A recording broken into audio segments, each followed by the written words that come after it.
I'm not the dude. I'm just a guy who learned enough to filter whatever emotions that need to happen through this instrument. Mainly it's just staying out of the way. Don't step on anybody. It's not a drum clinic. It's a song. The good player is a really good listener. Listener, yeah. You got big ears.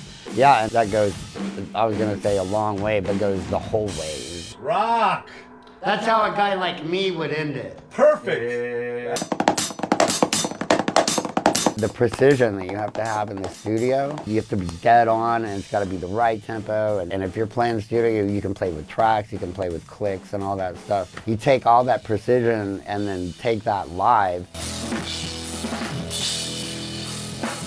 and then people freak out. Like, people love that. People love, you know, really precise playing. And live, you get all that. This is so fun. And then you take all of that energy back to the studio. Play the click just for a second.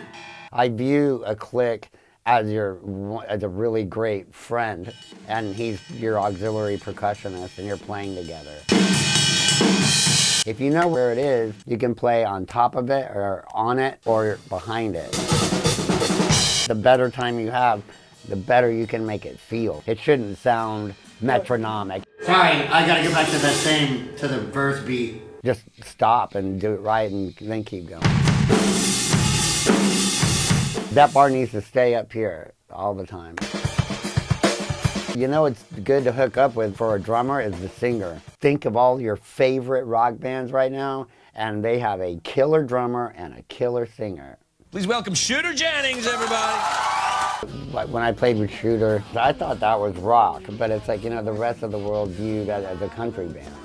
So I recorded with Pink and Macy Gray and Dionne Warwick, and when I was 11 years old, which was 1978, I didn't know who AC/DC was. My brother took me, we went and saw AC/DC open for Aerosmith, and AC/DC was on Highway to Hell, and Aerosmith was on the Rocks tour. And I just remember watching them, and I just remember going, I want to do that, like Joey Kramer. And then walked into my first day of school in homeroom in 5th grade, and my friend Matt Moore out of nowhere stands up and he goes, "Hey Brian, do you want to be in the advanced band? Like Miss Uyghur needs a drummer." And I was like, "I don't know how to read music." And he's like, "She'll teach you." I was like, "Yep, I want to do it." And I remember getting goosebumps. I would say my teachers were records, which was John Bonham and, you know, later on Neil Peart.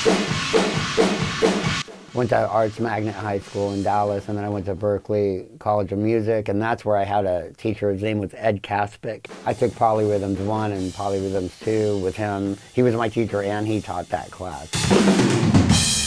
I'm the kind of guy who can hear it once and then record it. I can do that, and that's the guys in LA get that, and that's when I moved to LA, and Damon Elliott was like, "Can you play drums on this idea that I came up with?" And I was like, "Yeah." And he played it for me, and I played it once, and he goes, "You killed it." And I'm like, I could do one more." And he goes, "No, man, that was it." And I'm like, "Okay, you get one shot." Wow.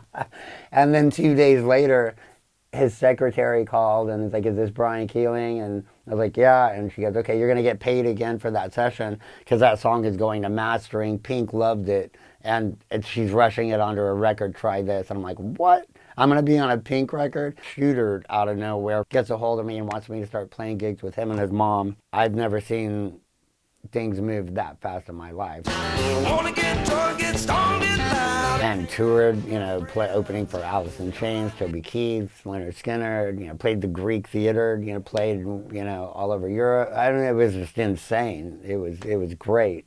Yeah. Played David Letterman twice, and you know, Craig Ferguson 4 times. We did The Daily Show, did Jay Leno when he was on The Tonight Show.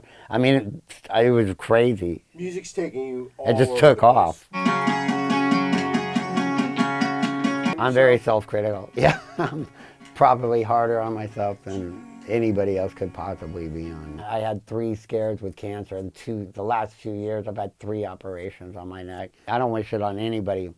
I mean, when you get told you've got cancer, it's like the whole world changed. You know, everything changed, and you can have some dark I went to some very dark places. I don't know if it's all gone or if it's not, but all it does is definitely makes you hyper aware of how how much time you've got left and the best you can do with it. I don't take anything for granted. You know, it's like but whatever. It is what it is. It's all, you know, all it's done is like make me more grateful. And I try to wake up every day and immediately think of at least 3 things I'm grateful for. The Dalai Lama, what is that? He said something like, why worry? If it can be fixed, then there's no reason to worry. And if it can't, then worry is of no use.